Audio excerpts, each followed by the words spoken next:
5 തലമുറകളായി നിങ്ങൾക്കൊപ്പം PRS hospital. Kerala രാഷ്ട്രീയത്തിൽ ഒരുപാട് വലിയ നേതാക്കൾ ഉണ്ടായി വരാറുണ്ട്. പ്രത്യേകിച്ച് കോൺഗ്രസിലും കമ്മ്യൂണിസ്റ്റ് പാർട്ടിയിലൊക്കെ നേതാക്കൾ വരാറുണ്ട്.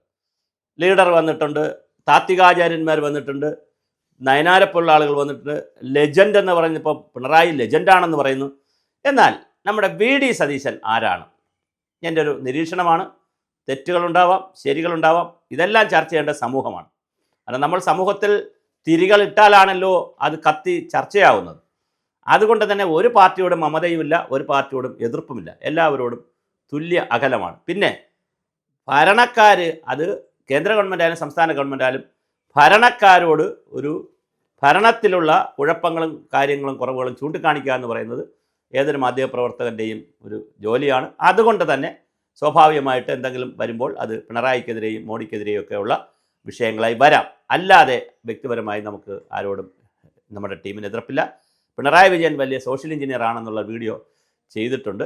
ഇപ്പോൾ സതീശനെ കുറിച്ചാണ് നമ്മൾ ചിന്തിക്കുന്നത്. VD സതീശൻ എന്ന് പറയുന്ന അദ്ദേഹം പരവൂറിൽ ജയിച്ച് അവിടെ നിന്ന് MLA ആയെന്ന് മാത്രമല്ല, അദ്ദേഹം കുറച്ച് താമസിച്ചു പോയി അദ്ദേഹം പ്രതിപക്ഷ നേതാവൊക്കെ ആകാൻ എന്നൊക്കെ ഉള്ളൊരു വിവാദമൊക്കെ ഉണ്ട്. അതൊക്കെ അവിടെ നിൽക്കട്ടെ. കോൺഗ്രസ്സിൽ അങ്ങനെയാണ്.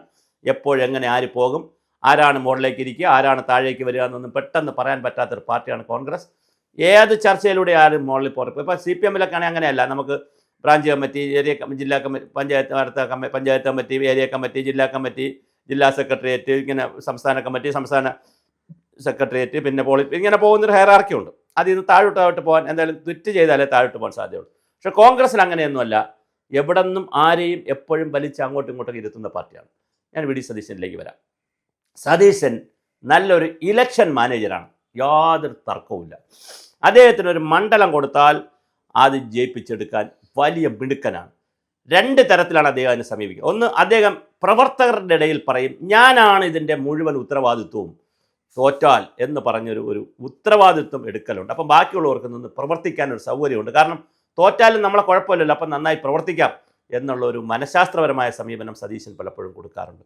ഇനി ജയിച്ചാൽ അത് നിങ്ങൾക്ക് എല്ലാവർക്കും കൂടെ ഉള്ളതാണെന്ന് പറയുമ്പോൾ അപ്പോൾ കേൾക്കുന്നവർ വിചാരിക്കും നമുക്ക് നന്നായി ജോലി ചെയ്ത് ജയിപ്പിക്കാം, അപ്പം നമുക്കും കൂടെ അതിൻ്റെ ക്രെഡിറ്റ് കിട്ടുമല്ലോ. എന്നാൽ പല തെരഞ്ഞെടുപ്പുകളിലും, പ്രത്യേകിച്ച് എറണാകുളം തെരഞ്ഞെടുപ്പ് കഴിയുമ്പോൾ സതീശൻ തിരുവനന്തപുരം വിമാനത്താവളത്തിൽ വരുമ്പോൾ സതീശനെ സ്വീകരിച്ച ആളുകൾ പ്ലക്കാർഡും ബാനറും കൊണ്ടുവന്ന് ക്യാപ്റ്റൻ എന്നൊക്കെ പറഞ്ഞു. സതീശൻ ഉടനെ തന്നെ പറഞ്ഞു, ഞാൻ ക്യാപ്റ്റൻ അല്ല, ഒരുപാട് ക്യാപ്റ്റന്മാരുണ്ടെന്നൊക്കെ പറഞ്ഞപ്പോഴും ആ ബോഡി ലാംഗ്വേജും ചിരിയൊക്കെ കണ്ടാൽ ഞാനും ഒരു ക്യാപ്റ്റനാണ്, എല്ലാവരും അംഗീകരിക്കണേ, ഞാനും ക്യാപ്റ്റൻ ആവാമെന്നുള്ള ഇതൊക്കെ ഉണ്ടായിരുന്നു. അതൊക്കെ അവിടെ നിൽക്കട്ടെ.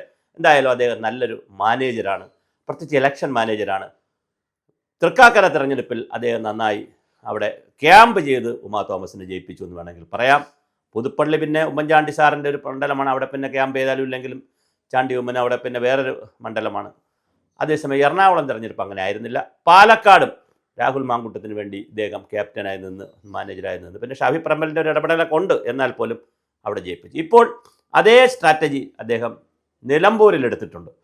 അപ്പോൾ സ്വാഭാവികമായി അദ്ദേഹം പ്രതിപക്ഷ നേതാവ് എന്നുള്ള നിലയിൽ നമ്മൾ കമ്പയർ ചെയ്യുമ്പോൾ രമേശ് ചെന്നിത്തലയാണോ VD സതീശനാണോ കൂടുതൽ മെച്ചം എന്നൊരു ചോദ്യം വന്നാൽ പലപ്പോഴും ത്രാസ് രമേശ് ചെന്നിത്തലയ്ക്ക് നിൽക്കും. കാര്യം രമേശ് ചെന്നിത്തല ഇടയ്ക്കിടയ്ക്ക് ബോംബുകളും കൊണ്ടുവരും, ഓരോ കേസുകളും പ്രശ്നങ്ങളും ഒക്കെ എടുത്തിട്ട് കൊണ്ടുവരും. അത്ര ഒരു കേസുകളും കുഴപ്പങ്ങളും കൊണ്ടുവരുന്നതിൽ VD സതീശൻ ഒരു നല്ലൊരു പ്രതിപക്ഷ നേതാവല്ല ആ നിലയിൽ. അതേസമയം എലക്ഷൻ മാനേജ് ചെയ്യാൻ VD സതീശൻ മിടുക്കനാണ്. പക്ഷേ വേറൊരു പ്രശ്നം വരുന്നത്, പൊതു തെരഞ്ഞെടുപ്പ് വരുമ്പോൾ VD സതീശൻ കൂടി മത്സരിക്കുമ്പോൾ, അദ്ദേഹം കൂടെ മത്സരിച്ച് കഴിയുമ്പോൾ, പരവൂരിൽ മത്സരിച്ച് കഴിയുമ്പോൾ അദ്ദേഹത്തിൻ്റെ മണ്ഡലത്തിൽ കോൺസെൻട്രേറ്റ് ചെയ്യണം. പിന്നെ 140 ഇടത്തും പോയി മാനേജ് ചെയ്യുക എന്ന് പറയുന്നത് എളുപ്പമല്ല, അതിൻ്റേതായ പരിമിതിയുണ്ട്.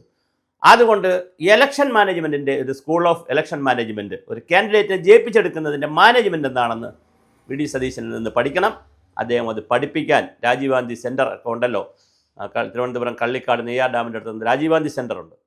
കോൺഗ്രസിൻ്റെ ഔദ്യോഗികമായ ഒരു ഗവേഷണ പഠന കേന്ദ്രമാണ്. അവിടെ ഒരു കോഴ്സ് തന്നെ ആരംഭിക്കണം. How to manage the election and how to win, അല്ലെങ്കിൽ എങ്ങനെയാണ് കാൻഡിഡേറ്റ്സിനെ ജയിപ്പിച്ചെടുക്കുക, വിജയിക്കുക എന്നുള്ളതല്ല, ജയിപ്പിച്ചെടുക്കുക.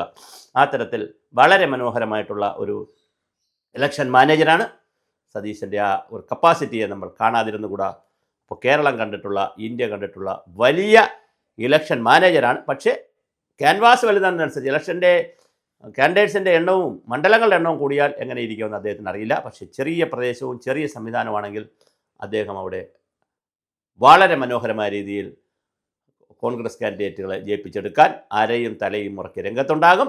ഉത്തരവാദിത്തങ്ങൾ ഏറ്റെടുക്കുന്ന കാണുമ്പോൾ അതിനൊരു ആത്മവിശ്വാസം പ്രവർത്തകരുടെ ഉണ്ടാവുകയും ഇതുവരെ അതിനൊരു പോറലും ഏറ്റിട്ടില്ല.